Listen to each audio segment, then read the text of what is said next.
Акыркы учурларда үй бүлөлүк зордук зомбулуктун статистикасы күн санап өсүүдө. 2012 жылдагы маалыматта зомбулукка кабылгандардын саны 2500-үн тегерегин түзсө, бул сандар бүгүнкү күндө 10 миңге чамалады. Анын курмандыктарынын 90%-ын аялдар түзөп, аягы сырдуу өлүм менен аяктоодо. Бул тууралуу бүгүн 24 ноябрда Ош шаарында өткөн айым депутаттардын форумунда айтылды.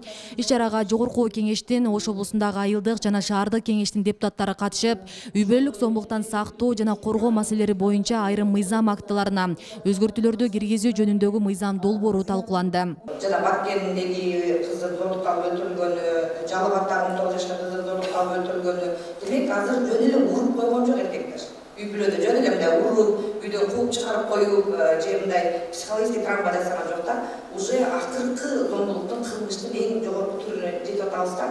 Жана бул зордуктан анан өлтүрүп коюуга чейин барып атат да.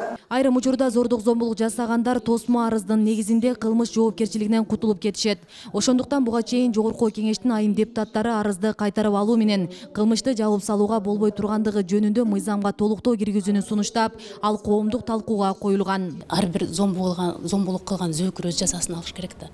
Ал деген барып унутулуп калат экен да биздин коомчулуктачы. Анан бул адатка айланып калат экен. Ошондуктан зомбулук боюнча ушундай өзгөртүүлөрдү биздин депутаттар сунуштап коомдук талкууга чыгарышкан. Бул боюнча албетте иштеп атабыз. Андан сырткары үй бүлөлүк зордук зомбулуктан коргоо үчүн биздин республика боюнча 484 комитет түзүлгөн. Ар бир комитетке ар бир ошол зомбулукка каршы органдар, мамлекеттик органдар бар. Буларга кимдер кирет?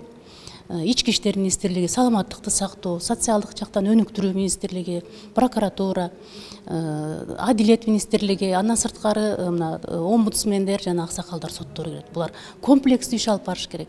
Ар бир региондо ар бир милиция, ар бир участковый билет, ким кайсы адам, кайсы үй бүлө кандай жашайт. Кайсы адам зомбулукка барат, кайсы адам коомго жакшы пайдасын дейт. Ошолордун бардыгы болгон жерде биргиликтүү ошо комитеттердин ишин күчөткөнгө биз кызыктарбыз. Ошону күндө байма-бай айтып атабыз. Бюджет керек болсо бюджет бөлүңүздөр. Биздин элибиз тынч жашаш керек. Балдарыбыз менен сүйлөшөйлү көбүрөөк. Алдын ала ошол тарбия бериш керек.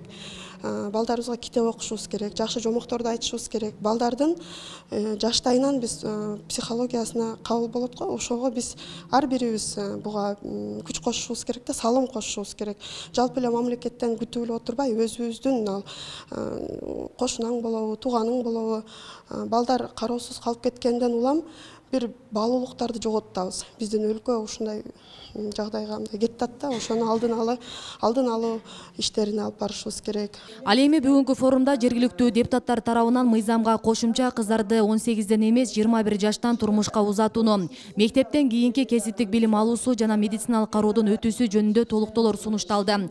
Мындан сырткары кыз келиндер министрлигин түзүү тууралуу да маселе көтөрүлдү. Бул кыз келиндер министрлиги түзүлсө, ошондо бул комбинге кирет дагы, ошондо бюджеттен бул республикалык бюджеттен акча бөлүнөт. Ошол акча бөлүнгөндө кана эми эч ким азыр бекер иштебейт да. Ошондо ал жакта министерстводон акча бөлүнгөндө, ошондо областтык, райондук, айылдык болуп туруп бөлүнөт дагы. Ошондо мына үй бүлөлүк зордук зомбулуктун алдын алуу боюнча иштер жакшы кетет деп ойлойм да. Биздин өлкөбүзгө 21 жашында турмушка чыксын дегенде көбүнчөсү колдобойт деп ойлойм. 18-тен хотя бы 20-га чейин чектөө кылсак жакшы болот деп ойлойм да. Биздин менталитетке дал келбейт да. Баарыбыз ошо жыйынтыктап сунуштардын баарын анан мыйзамга өзгөртүү киргизебиз деп иш жүргүзөбүз. Аталган иш-чараны Жогорку Кеңештин айым депутаттар форуму уюштурду. Эртең 25 ноябрда аялдарга каршы зордук зомбулукту токтотуу боюнча эл аралык деңгээлде 16 күндүк өнөктүк башталат. Асел Сыдыкова, Илимбек Турсунбай уулу, Регион телеканалы, Ош шаары.